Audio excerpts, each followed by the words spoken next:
Hey everybody, how's it going? I'm Corrodor. You might have heard of me from the Felris channel. I am the clan leader of Righteous Fury. I have a level 75 account that we are sitting here looking at. And for today's first video, I thought we're going to do a mythical tier list based on theory alone. Because much to my dismay, here I am with a 2-year-old account and not a single mythical to my name. But I figured if I don't have any, I'm doing everything based on how they look on paper, or what I've seen from other content creators, or what I've seen from other people's champions, either in the clan or in arena. They're all broken, and they all make me angry because I don't have one yet. Now, once I have one, that could change. In fact, I guarantee it will. And once I get my second one, then I'll finally be able to start putting opinions together, and that's when things will really take off. But until that point, I can say whatever trash I want to about them. And by golly, I plan to today. So, there is no such thing as a bad mythical. If you have one, you are leaps and bounds ahead of an account that doesn't. Now, that being said, there is always good and bad. So, I have here a tier list. We have Tasty and Flashy. From here on out, things are gonna get real flashy. We have Take It or Leave It, just middle of the road. Then we got Could Be Worse, pretty self-explanatory. And then Couldn't Care Less. If I had all of the mythicals in the game, and if I was getting a dupe, this is when it's like, okay, I couldn't care less if I pulled this one again. So first off, we have Alaz. Alaz, the Sunbearer. Man, I love the names for these champions. And I love this arm. Like, aesthetically, this guy is probably top 3 of my favorite mythicals. Let's look at his kit. A1. Attacks one enemy 2 times. Places an extra hit if the target is under a shield. Each hit will ignore shield buffs. Chances are, if a mythical is even remotely designed to do damage, they're going to do a ton of it. This guy is no exception. So you're literally just getting 50% extra damage just with the A1 alone. Off to a great start. A2. Attacks all enemies. Before attacking, places 60% increased defense buff on all allies. So already you're giving him a 60% increase to his damage. Places an extra hit on targets with less than 50% HP after the first hit. If the target's HP is equal to or higher than 50% after the initial hit, destroys the target's max HP by 30% of the damage inflicted instead. This extra hit on targets with less than 50% HP is really good for securing kills. Onto the A3. Searing Glare. Places a provoke debuff on a target enemy for 2 turns. That is huge. There are only a handful of characters in the game that will place provoke for 2 turns. Having 2 turns, even on a single target, is huge. The other reason this is already a fantastic skill is the fact that it's a provoke. It is not attacking and then placing the provoke. You're placing it straight out. And what that means is you're not going to have issues with weak hits. The only thing you have to worry about is having enough accuracy and not hitting the 3% chance to be resisted. That can make a ton of difference. Better still, as we keep reading, this debuff cannot be resisted if the target has less than 50% HP. So then, if you've got the enemy whittled down any, you don't even need accuracy in his kit. It's ridiculous. And then, you're also placing a counterattack on all allies for 2 turns and a block damage on all allies for 1 turn. This skill is insane, are incredibly powerful in all situations, except for the Head of Torment or the Head of Wrath, where counterattacking is a bad thing. And even at that, if you play your cards right, that's still huge. Both of these buffs, counterattack and block damage, those are the 2 buffs that I'm still lacking on my account. If I had this champion, I would be giddy, rolling on the floor laughing. And that's not even the best part. We come down here and we've still got the passive. Increases this champion's defense by 5% each time they counterattack. Stacks up to 100%, resets each round. That is just bonkers. 100% extra defense. His A1 and A2 are going to end up doing 100% extra damage by the end of a clan boss run. That is just insane. And then he's got the increases allied defense in all battles by 35%. Not only is that going to be, again, increasing his damage, but it also provides damage reduction for the team. And what is the best part about a mythical champion? Well, you're getting 2 champions champions for the price of one. So then he transforms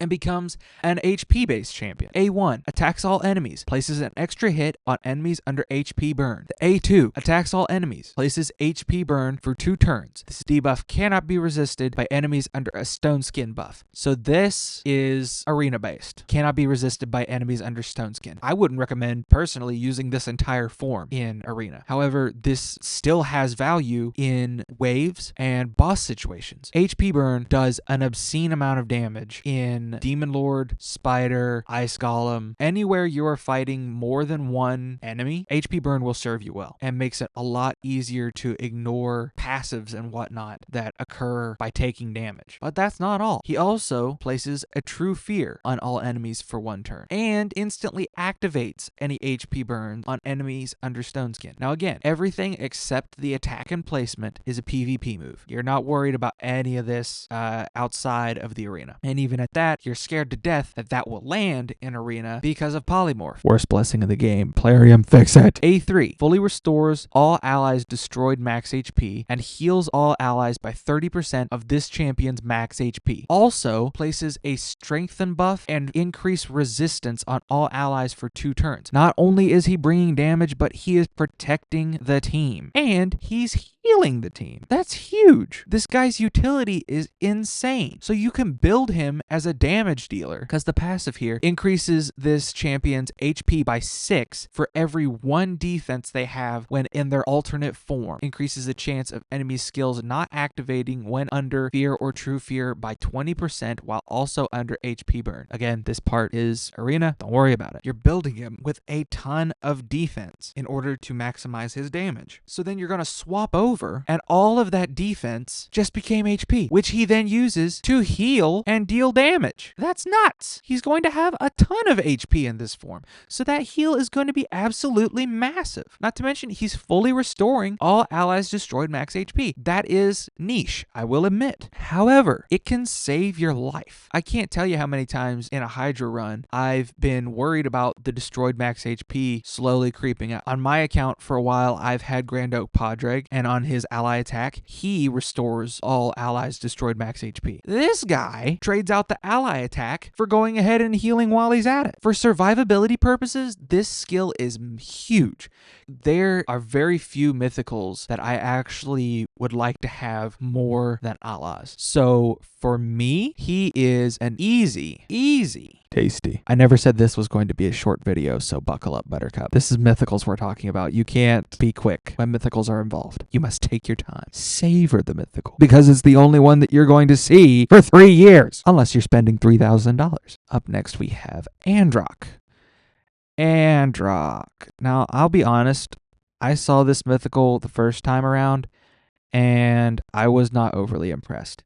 He has good stats, don't get me wrong, even better base defense than Allah's, and better base speed. He's going to be easier to build stat-wise, but for me, his kit's just not as impressive. But again, it's a mythical, so it's going to be busted. A1, attacks 1 enemy, places increased defense on all allies for 1 turn. We have a defense-based champion. He's placing it on the A1.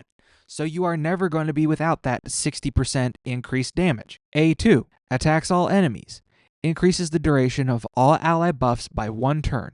Also heals all allies by 4% of their max HP for every buff on them that had its duration increased. Run him with someone like Grand Dope Padraig or Oella, placing continuous heals left and right. Heals all allies by 4% of their max HP for every buff that had its duration increased.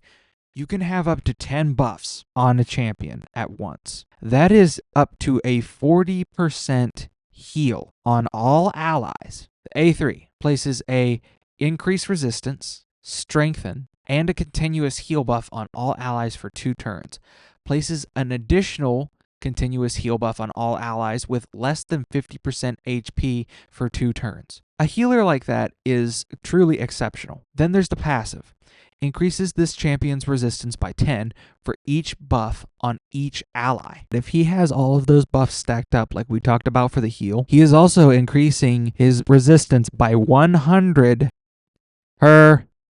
ally. In a Hydra run, that is 600 resistance. No one is placing debuffs on this guy. Critical hits inflicted by allies fills the turn meters of all allies by 5%, occurs once per skill. Then we have another defense in all battles by 35% aura. Then we switch over to Form 2. A1. This one he turns much more offense based. Attacks one enemy. Has a 50% chance of placing decrease defense on all enemies for one turn. So instead of increasing his own damage on his first form, he's increasing everyone's damage. A2. Attacks all enemies. Places decrease resistance, weaken, and enfeeble on all enemies for 2 turns. If enemies have 50% HP or less, enfeeble debuff cannot be removed, so it becomes protected. For those of you that don't know what enfeeble does, it is a guarantee that a champion under enfeeble will land a weak hit,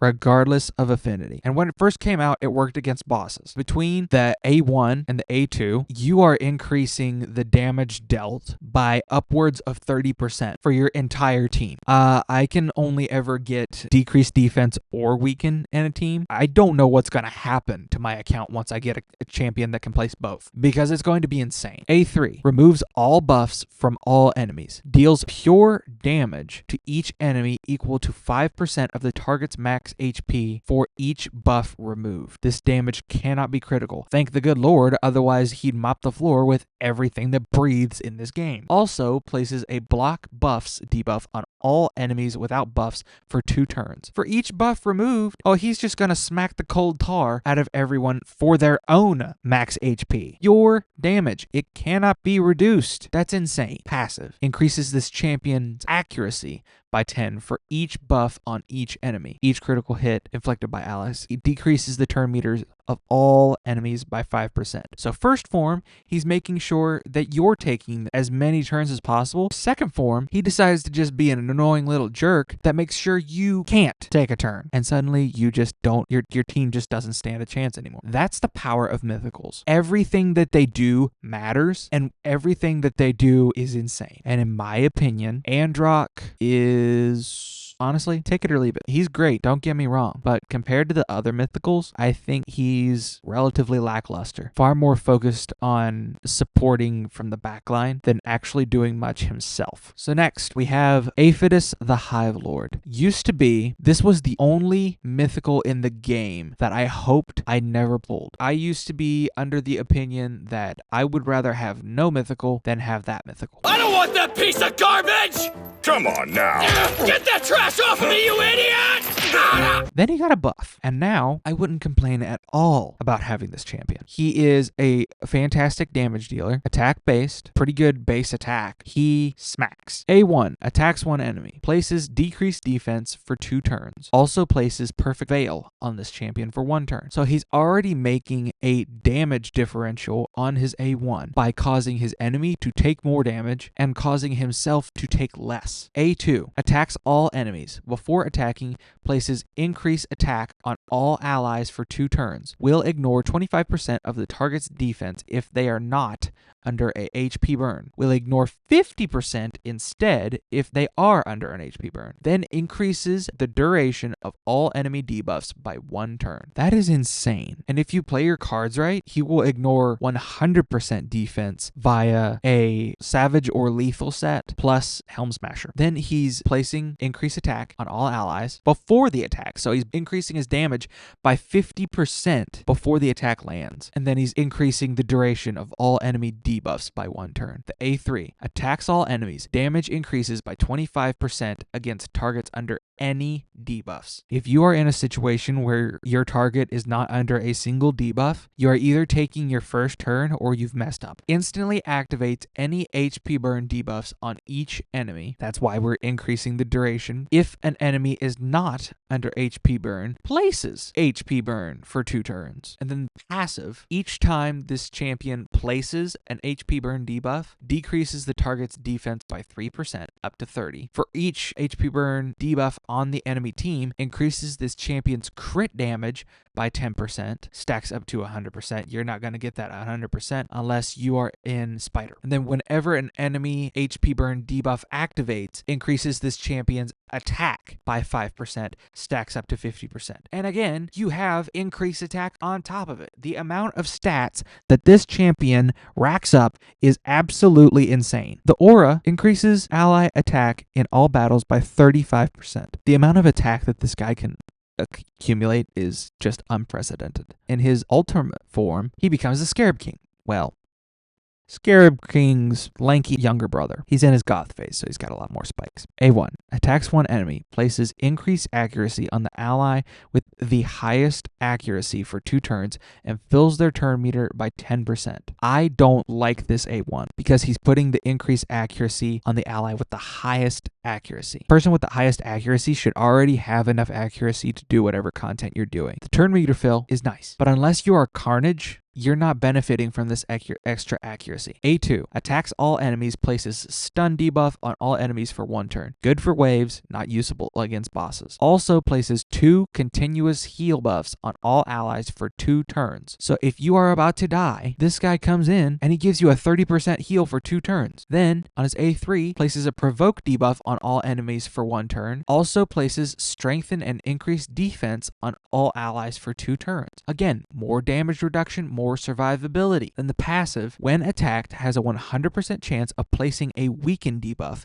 and a 40% chance of placing a stun on the attacker for 1 turn. Increases this champion's defense by 1 point for every 2 points of attack when in their alternate form. This guy is a nuisance. Fortunately, I have never had to go up against him, but doggone it, he went from being the absolute worst mythical to, being very respectable. Moving on, and by moving on, I mean, where am I putting this guy? Because this is a tier list, you goofy goober. I am putting Aphidus the Hive Lord in the flashy category. He is more than serviceable. He is more than powerful, but he is not the top of the line for me. Next up, a mythical that, oh my gosh, I would love to get my hands on is Arbice, the Sylvan Watcher mythical. Arbice, support and HP. A1. Attacks all enemies. So already she's great for stun sets, cursed sets, provoke sets. Any of those sets that place debuffs or effects, she's fantastic. AoE on the A1 is so valuable. Has a 40% chance of placing a block active skills debuff for 1 turn. Great for Chimera, great for Arena, great for waves. A2. Removes all buffs from all enemies, increases the duration of all ally buffs by 1 turn. Then places a revive on death buff on all allies for 2 turns. She is also a good candidate for a protection set because a protected revive on death is huge. She is going to keep, even if she can't keep your team alive, she's going to bring them back to life. And then she's stripping all the buffs from the enemies, making it easier for you to attack them and harder for them to attack you. And she's also increasing the duration of ally buffs. Then on the A3, fills the turn meter of all allies by 30% and places a 50% increase attack buff and a 50% increase accuracy buff on all allies for 2 turns. All allies love this woman because that is a juicy amount of turn meter. Not to mention, you're increasing all the attack-based champions' damage and you're increasing everyone's accuracy so that everyone has a better chance at placing their debuffs, herself included. You can build her with lower accuracy if you want this block active skills or the buff strip because she's going to increase it. And then her passive has a 30% chance of placing a petrification debuff on an attacker for 1 turn whenever an ally is attacked while under a revive on death placed by this champion. Petrification is so annoying. She is so powerful as a support champion. Then she goes over into her alternate form.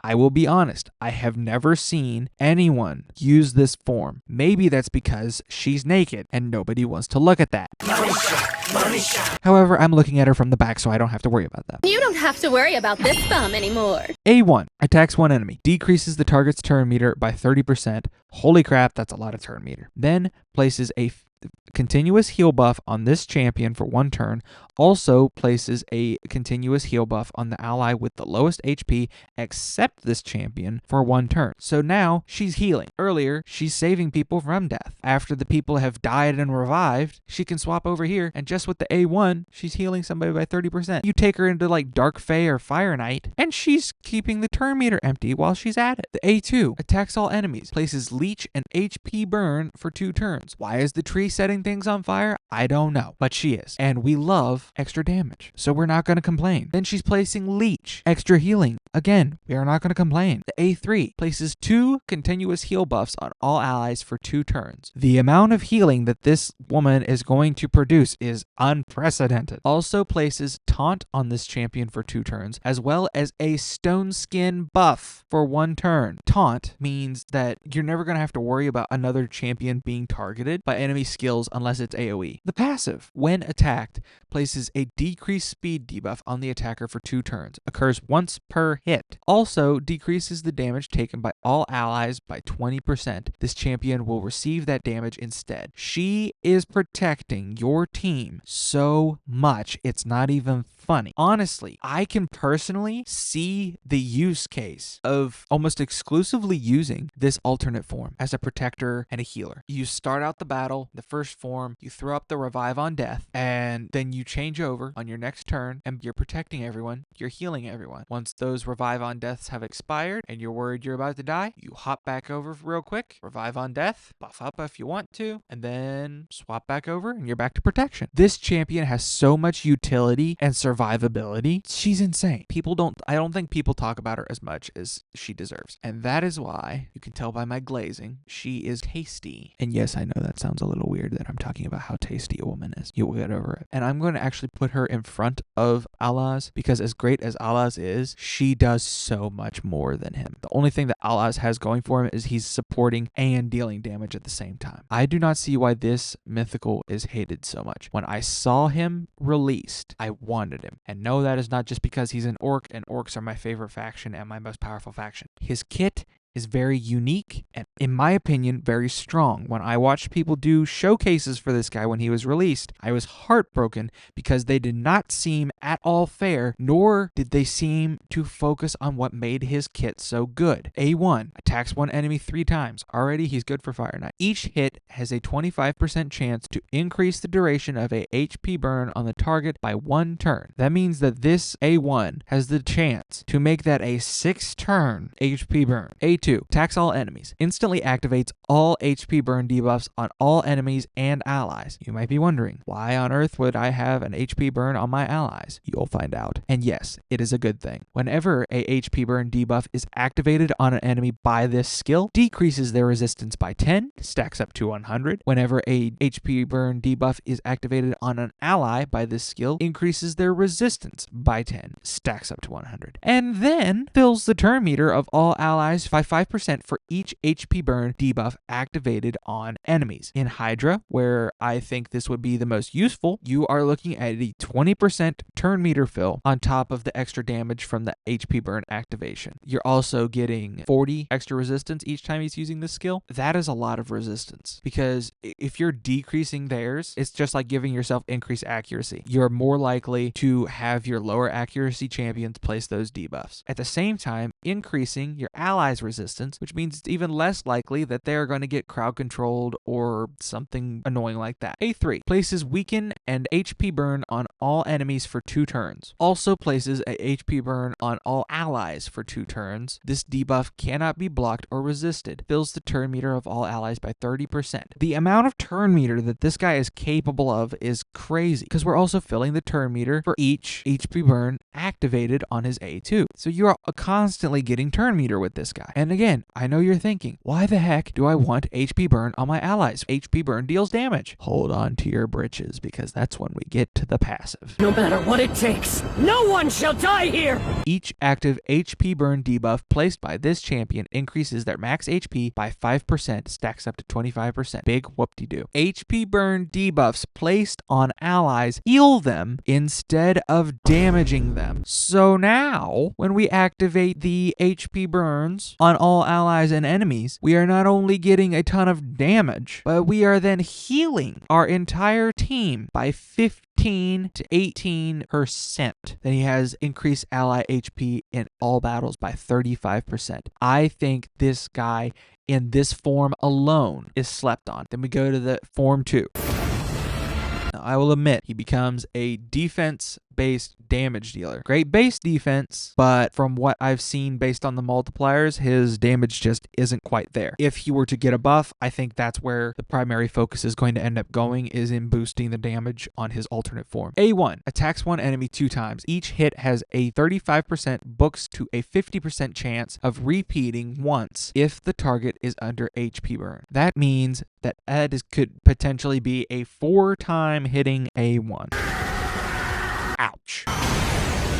A2 attacks one enemy. If the initial target is under a HP burn debuff, will repeat the attack on all enemies. This repeated attack will ignore 20% of each target's defense. So not only is he coming in here and smacking the crap out of somebody, but if they are under HP burn, he's going to smack everybody else as well. And he's going to smack them harder because he's ignoring 20% of their defense. The A3 attacks all enemies. Before attacking, places a increased defense buff and a increased crit damage buff on this champion for 2 turns. Then places a provoke for 1 turn on targets under HP burn. If the target of this skill is a boss, Hydra, under HP burn, places a provoke for 2 turns instead. This attack cannot be a weak hit when hitting enemies under a HP burn debuff. That is a huge move. Not only are we talking about a 2-turn provoke in Hydra, we are talking about buffing his damage by 90%, and we can't weak hit when hitting enemies under an HP burn. So Poison Cloud just goes out the window. It's no longer an issue. Enfeeble should, in theory, I don't know this for sure, should be irrelevant. This is a strong skill than passive. All of this champion's skills will ignore 15% of the enemy's defense if they are under HP burn. And then again, healing allies if they are under burns. When I saw this guy being tested when he was first released, they kept him in this form. They did not let him do any healing via his passive by burning allies. I think that that's why this guy is good. Personally, I think he's a fantastic healer. He's going to be doing a lot of damage. He's going to be doing a lot of turn meter filling, and he debuffs. By the way, because of his passive, that means that the repeated attack will actually ignore 15% of the target's defense on top of the 20, so a 35% ignore defense instead. I feel like he should be doing way more damage than people gave him credit for, but yeah, you can see the reviews are far from kind. Man, these are worse than Packmaster Shax. That's just sad. This is where the hot take comes in, because while everyone else hates on this champion, I think he is quite flashy. I would be more than happy to receive that mythical as my first, or my second, or my any. I would love to have this champion. I think he is fantastic, and I think people vastly underrate his utility. I'm not stupid, though. I'm not going to put him over Aphidus, because that's just cruelty. I'm already going to get chewed out enough for saying that he's better than Androck. Up next, we have Feralni the Mechanist, whatever you want to call him. The Dwarf. I think he looks sick. I personally like dwarves aesthetically to begin with. They've always been one of my favorite fantasy races, so I've already got a soft spot for him.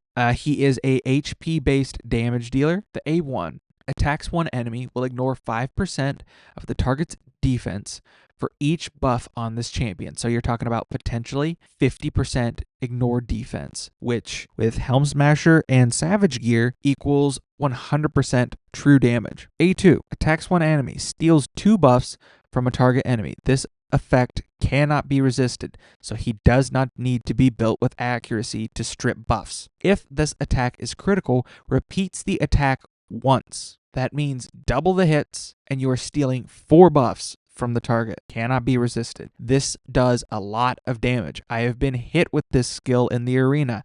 I did not know what happened until after the effect. A3 attacks all enemies. Damage of this skill increases by 30% if this champion's max HP is higher than each target's max HP. So it's calculating it per target, which is great. You don't want to be going in there and one target has more HP than you because it's a stupid UDK built-in stone skin with no speed, and it screws up the entire attack. Thankfully, it is calculated individually. By the way, if this is not being used on a UDK or a Mountain King and you have less HP, reconsider what you are doing with your build. Because on the passive, we have this champion's crit damage is increased by 1% for every 1,000 HP they have. Increases this champion's max HP by 20%, stacks up to 100%, and speed by 20 stacks up to 100 whenever this champion kills an enemy, resets each round. Now, you are not going to stack this up a ton unless you're going up against like Wukong or Tormund, simply because it resets. This champion's crit damage is increased by 1% for every 1,000 HP they have. With this base HP, it is entirely possible to have him approaching, if not upwards of 100,000 health. That means 100% crit damage. I think that there exists a build where you forego crit damage gauntlets for HP percentage gauntlets on this champion instead of crit damage. If I ever get him, you will see a video of that kind of a build. Second form. Second form is faster. Second form is tankier on the defense. However, second form is rather underwhelming in comparison. A1 attacks one enemy 2 times. Each hit increases this champion's defense by 5%, stacks up to 100%. I think the biggest struggle for this champion personally is you can't really build for both forms. You're either building for one or the other. A2 attacks one enemy, heals this champion by 50% of their max HP, balances the HP of all allies. The HP levels of all allies will be brought up to the level of the ally with the highest HP. This skill is the reason that you can use both of Frolny's forms in the same build. This works through heal reduction. So if he is not the one under heal reduction, everyone will be brought up to that new level of HP. Then the A3 places ally protection on all allies except this champion for 2 turns, also places an unkillable buff on this champion for 2 turns. Finally, places a shield for 2 turns on all allies with less than 50% HP. The value of this shield is proportional to this champion's defense. Unless you have ramped it up with this A1, that shield is going to be squishy. I won't lie to you. That shield will be squishy. But you don't need it to be huge because it's just a buffer until you can either you or other healers can do something about it, or you can get back around to this A2 and heal them back up that way. Great protection, great skill. You're just not going to use this in a normal Frolny build because ally protection causes you to take more damage for if you have more crit damage. So if you're building him for damage and you switch over and you try this move, he is going to be at 1 HP faster than you can blink. Then on the passive, when attacked, reflects 80% of the damage this champion receives back to the attacker. Debuffs placed on this champion decreases their producer's accuracy by 10%. Stacks up to 50. That is actually pretty impressive. He's not going to be taking a ton of damage, typically, because he has such high defense, though. So you're not going to be seeing a ton of damage being reflected. However, decreasing the target's accuracy each time a debuff is placed is huge, because imagine you're carrying decreased accuracy debuff in someone else's kit. You stack this up and then you throw that debuff on top. They only have 25% of the accuracy that they walked in with. Nobody is placing debuffs with 25% of the accuracy that they walked in with. Frolny is great, but he's very bipolar. He does one thing really well and the other thing sucks. However, as he is a dwarf and I quite appreciate his kit, I still give him a flashy rating above Ashnar. I actually think that Ashnar and Frolny pair well together because of all of the sustain and the decrease of accuracy and increase of resistance. It then becomes very hard for enemies to place debuffs on you. So I think that could actually make a very good team. Up next, we have the Thunder Chicken. Thunder breathing. Gallius. I do not like this mythical. I think he is on the weaker side, and he is largely classified as like one of the worst mythicals in the game. And this one I actually believe is the worst mythical in the game currently. Decent stats compared to the other, not great considering the fact that he is a defense-based Mythical. A1. Attacks one enemy, places decreased speed debuff for 2 turns. When counterattacking, and I think this right here is the best part of his kit, the damage inflicted by this skill is based on this champion's defense and the enemy's max HP. So when he counterattacks, he becomes an enemy max HP nuker. That is the only reason I think he is any good. That's it, really. But again, he's a mythical, so he's still very powerful. A2. Attacks all enemies, places provoke for 1 turn. If the target is a boss, places provoke for 2 turns instead. Great for Magma Dragon, great for Hydra. Also, places an unkillable buff on this champion for 1 turn and a counterattack on them for 2 turns. So there you go. He's placing a counterattack which unlocks his enemy max HP nukage. A3. Fully restores all allies destroyed max HP. Also places a revive on death and increased defense on all allies for 2 turns. So he's making his damage even better, as well as preventing death. So in my opinion, what you do here, come in with the A2, drop the provoke, unkillable, and counterattack, soak up all that damage on your next turn, drop the A3, place the revive on death. That way, at the end of that turn, the unkillable will expire. He is on 1 HP, so unless you're picking him back up in a hurry, he's gonna die. Boom, he bounces right back up, and he's still kicking. Passive. Flex 50% of the damage this champion receives back to the attacker. If the attacker is a boss, reflects 100% of the damage this champion receives, and also heals this champion by 50% of the damage received. That is nice. But the problem with that is he's defense based, so he's reducing the damage that comes in. Just like Frolny, you're not going to see crazy numbers coming off of that reflection. But some is better than none. Then he has defense in all battles by 35%. Form 2. He becomes a defense nuker. Thunderclap and flash! 6-fold! Aesthetically, he looks amazing. The Thunder Chicken is fantastic. I wish his kit reflected his aesthetic. A1. Attacks one enemy, places an extra hit on all enemies under decreased defense. A2. Attacks all enemies before attacking, places a decreased defense debuff for 2 turns. Damage increases by 10% for each enemy under a decreased defense debuff. So you're looking at a 40% damage increase in Hydra. Also steals 20% of the target's turn meter from each enemy. Stealing. If you're using this on waves, you're getting full turn meter back and you're taking another turn. A3. Attacks all enemies. Damage increases by 15% for each buff on each target, then decreases the duration of all enemy buffs by 2 turns. So you're actually punishing them for having buffs up before you strip them off. In the passive, enemies under decreased defense cannot place crowd control on this champion, and then he resets his cooldowns whenever he kills someone with it. He's a good champion. His damage just isn't there. If his damage was better, I think he would be a fantastic mythical and one that everyone should be proud of owning. However, he does not do that. So I think that this mythical right here is, I think, the only mythical that I will be putting in the couldn't care less category. It's a very lonely place. But for the Thunder Chicken, it's fitting. On to another fantastic mythical that everyone knows and loves, Garel Bloodmaw. She is an orc, which means I love her. Muscle mommy in the flesh.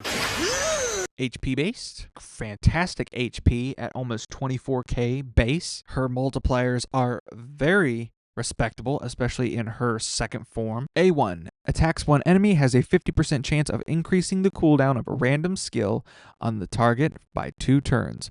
Also removes any shield buffs.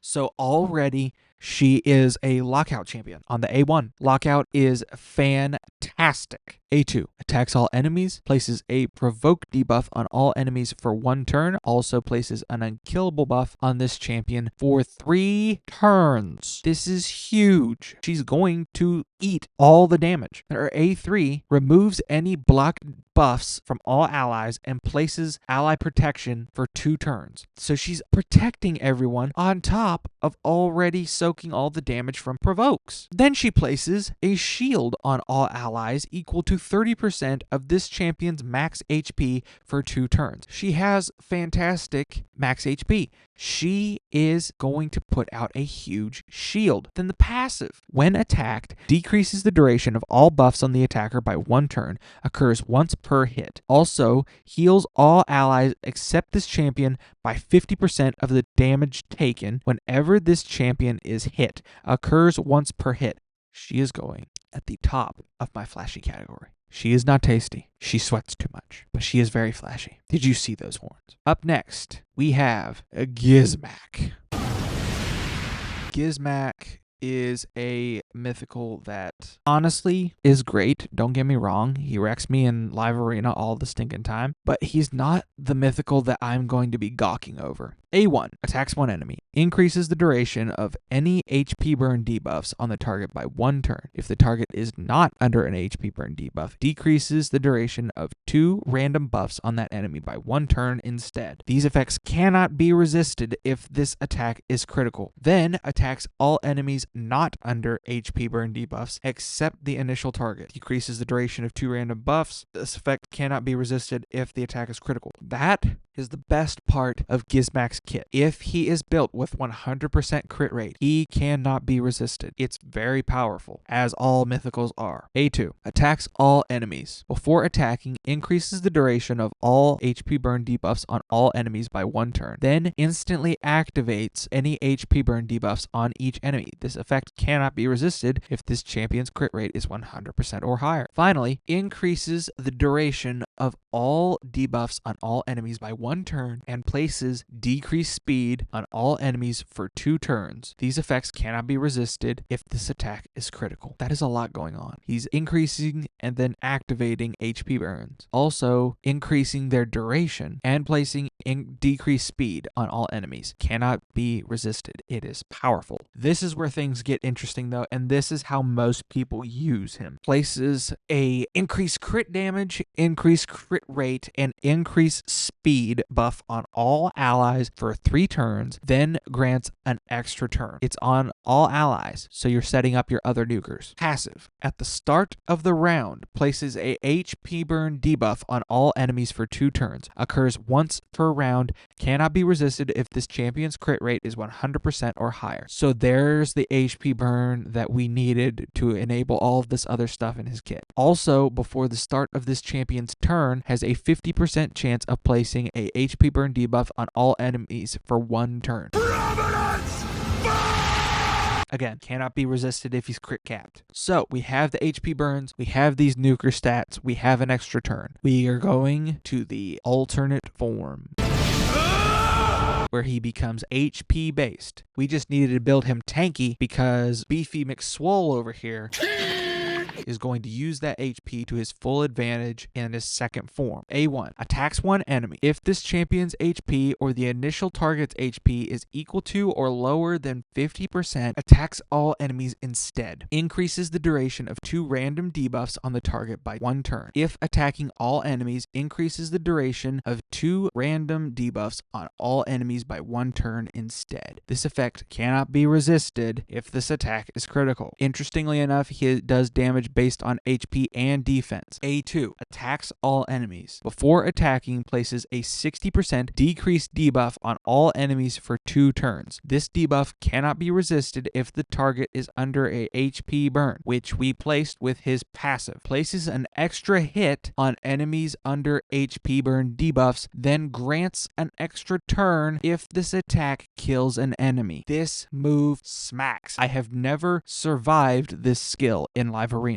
A3, places a pain link debuff on a target enemy for 2 turns. This debuff cannot be removed, resisted, or blocked. So it is not only irresistible, but it is protected. The damage inflicted by the pain link debuff will ignore 100% of the target's defense. Also places a taunt, an unkillable, on this champion for 2 turns, and places ally protection on all allies. So he sets himself up with a burn and nuker stats at the beginning. Extra turn. Metamorphs. So now his nuker buffs are almost exhausted. Drops the nuke. You're either going to straight out nuke him to death, or you're going to be able to protect your team from a follow-up. The passive will ignore 15% of a target's defense if this champion's HP or the target's HP is equal to or greater than 50%. If this champion's HP or the target's HP is less than 50%, will ignore 25% of the target's defense instead. Will also ignore block damage and shield buffs when attacking enemies under HP burn. Inflicts 20% more damage to enemies not under HP burn. This guy is a menace to society, and his only weakness is the most toxic aspect of the game, that cockeyed blessing we all know and hate called polymorph. He's a nightmare, and I respect him, but I am not a fan. And that is why my good friend Gizmac the Terrible is going in the take it or leave it slot. I will put him above Androck to be kind, but I do not want him.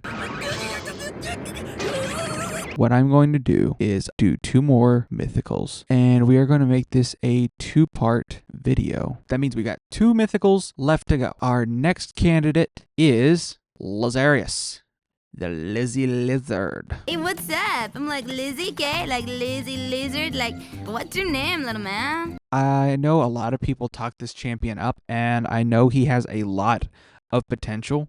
Personally, I'm just not that big of a fan. He's great. Don't get me wrong. He's great. Top tier mythical. Would love to have him, but I'm not going to go beating down the door to acquire him either. A1. By the way, he ties our bias for top speed in the game and has her aura as well, so you know it's going to be a good. A1. Attacks one enemy, places a shield buff on the ally with the lowest HP for 2 turns. The value of the shield is proportional to this champion's attack. Decent, actually well below average base attack on this form, so it's not going to be that big of a shield, but it's better than nothing. Unless you're going up against an allies, in which case you just signed your death warrant for whoever you just put that shield on. A2. Attacks all enemies. Before attacking, places a block debuffs buff on all allies for 2 turns. Also, decreases the duration of all buffs on enemies by 2 turns. After attacking, places a block buffs on all enemies for 2 turns. Very strong Uno reverse card. A3. Fills the turn meter of all allies by 20%, also decreases the turn meters of all enemies by 20%, creating a 40% turn meter differential. That is painful. Then places a 50% increase attack buff and a 25% strengthen buff on all allies for 2 turns. This is a wonderful setup move and a wonderful opener. Then the passive. The passive effect at the start of this champion's turn places a perfect veil and increase accuracy on them for 2 turns. Also, this champion receives 3% less damage for every 750 attack they have. Stacks up to 30%. Active effect. At the end of this champion's turn, revives a random ally with 50% HP and 50% turn meter. Then places a perfect veil on that revived ally for 2 turns. He is a reviver simply because he exists. That is broken. He is regarded as one of the best supports in the game, and I can see why. Then he nukes. Going to the alternate form. A1. Attacks one enemy 2 times. The first hit increases this champion's attack by 3%, stacks up to 30. The second hit decreases the target's attack or defense or destroys 3% of the target's max HP, depending on their type, stacks up to 30%. Does not work against support type champions, but that's okay because support type champions, as a general rule, are not doing damage. Attacks all enemies. Will ignore shield and increase defense buffs. Before attacking, removes all debuffs from this champion. Increases this attack's damage by 15% for each debuff removed. If no debuffs were removed from this champion, increases this attack's damage by 15% for each alive ally instead. So no matter what you do, this attack is going to beat your opponent's door off its hinges.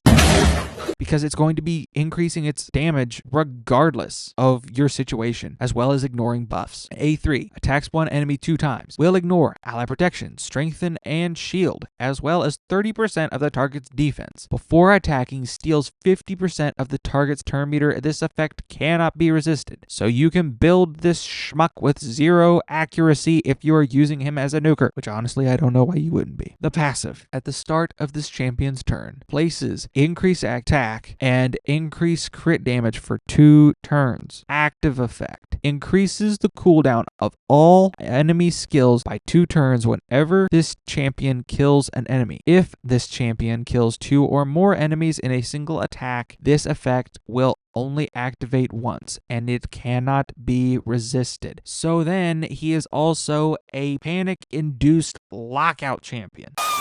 This guy's busted. I will not complain at all if I get this guy as my first mythical. I don't know. I just never have been intrigued by lizards. So personally, good old Lazarius for me will go in the bottom of flashy. He's great, just not for me. And this is my tier list. Don't like it, make your own. One more mythical for this video, everyone. And it is going to be a free mythical in Carnage. This champion, he has no business being this good or being this strong. It's got to be the reason why they make it such a pain in the butt to get him. You basically have to beat Amius on every Cursed City rotation on hard mode in order to get him. It takes like the biggest Kraken like 4 months or some odd to get him. It's ridiculous. I don't know that I will ever have Carnage because I've never been able to even fight Amius, let alone kill him. But he is just nuts. A1 attacks one enemy 2 times, has a 50% chance of removing 1 random buff from the target. Passive effect. Whenever an enemy hits this champion or an ally, has a 50% chance to counterattack with this skill. And that chance increases by 10% for each debuff on the enemy. And you'll notice attack and accuracy. That's right. He's a debuffer and a nuker at the same time. And he does damage based on both stats. The A2 attacks one enemy 2 times. Before attacking, swaps HP with an enemy, then steals all buffs from them. Also, transfers all debuffs from this champion to the target and places a seal debuff on the target for 2 turns. It is protected, and if the target is at 50% HP or less, it cannot be blocked or resisted. Because why not? We're already building it with accuracy to boost his damage, but why should we stop there? Let's just make sure he doesn't even need it. Seal blocks the effects from gear sets and masteries except stat boosts, as well as masteries that only boost stats like Blade Disciple and Flawless Execution. They cannot counterattack. They cannot get damage reduction from your crits. They cannot have War Master or Helm Smasher procs. So much of a champion's build just got obliterated. They might as well just be naked at that point, all because of this seal debuff. He's the only one in the game that has it, but we're not done, because where would the fun be in that? A3 attacks one enemy 3 times. The first hit places a block passive skills for 2 turns. That cannot be removed. So already that just made the rest of this kit a whole lot easier. The second hit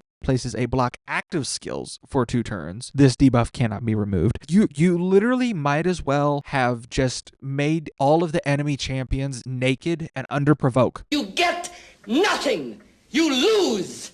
Good day, sir. And then, just because he can, the third hit steals 100% of the target's turn meter. He is disgusting. Our only hope at stopping this freak is polymorph. That's it. But if you build this freak in feral, then it doesn't matter. Passive. Each hit this champion deals from skills has a 50% chance of applying a debuff spread effect, taking 1 random debuff from the target and placing it on all enemies. Whenever this champion kills an enemy, has a 100% chance of applying a debuff spread effect, taking all debuffs from the target and placing them on all enemies. This effect cannot be resisted. Oh, and by the way, just because we can, we gave him the strongest arena speed aura in the game for fun. Let's see, how else could we make this champion even more busted? Oh, let's give him an alternate form with the highest base attack in the game at almost 2,000. And by the way, all of the multipliers on this form are just as crazy. A1 attacks one enemy 2 times, heals this champion by 20% of the damage inflicted, because why not? And yes, he still has that ability to counterattack. A2 attacks all enemies, ignores shields, will also ignore ally protection when attacking enemies under 1 or more debuffs, and unkillable when attacking enemies under 2 or more debuffs. Why don't we just ignore everything else in the game while we're at it?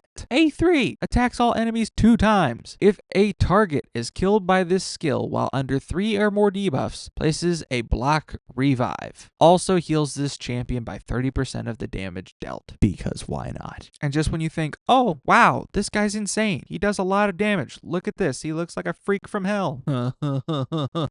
Then we get to the passive on his second form. This 3-faced freak increases his crit damage by 1% for every 3 points of accuracy he has, and ignores 10% of the target's defense for each debuff they're under. How this guy isn't the hardest hitting attack-based champion in the game is beyond me. And maybe he is, and people just haven't been able to build him well enough yet because the Krakens are just now getting a hold of this jerk. But not only is the extra accuracy that we're building into his kit increasing his multipliers and letting him place all those freak show debuffs, yeah, they're also increasing his crit damage on his alternate form. This champion scares me. I fear the day that I start facing this freak in live arena. I want him. I fear I will never get him. He is so busted that on principle, I have to give him a very charbroiled, flame grilled, tasty.